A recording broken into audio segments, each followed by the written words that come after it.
Hello guys! So day 1 natin ngayon dito sa Budapest and maaga kami nagising. 7:30 pa lang ay gising na ako. So baba na tayo para sa ating breakfast. So yung breakfast nila is sobrang simple lang, which is sobrang gusto ko kasi hindi ako mahihirapan mamili kung anong kakainin ko. Ayan, meron lang silang mga cereal, salami, and cheese, and yung veg. Sobrang simple lang talaga. And ito yung pinakagusto ko kasi nga, no-overwhelm ako pag marami akong choices. Etong hotel na napili ko is sweet siya. So, pwede kang magluto at pwede kang maglaba. Malapit din siya sa mga tourist spot. Like, walking distance lang talaga siya.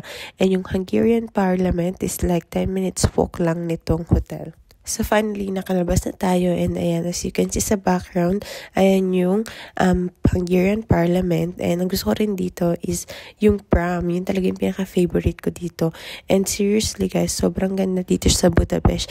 Isa sa mga European country na talagang maire-recommend ko. Yung aesthetic vibes niya talaga is nandun. And ang maganda rin dito sa Budapest kasi hindi siya ganun ka-crowded na city. So ayan, nung bumalik kami ng hotel, nakapagpasya ako na lumabas ako mag-isa kasi si Tria and si Habi is natulog. So pumunta ako sa malapit na mall dito sa Budapest. Doon malapit sa aming hotel anyway. So ayan, kailan ko kasi bumili ng mga tubig and pampers ni Tria kasi hindi ako nagdala ng marami. So meron ako nakitang parang TK Maxx dito. Ang ganda ng mga bags ko sana bumili. Kaso meron lang tayong 20 kg for the luggage. So ayun, tapos na rin naman ako bumili. So babalik na ako ng hotel para pagising nila mamaya makalabas ulit kami. So thank you guys for watching!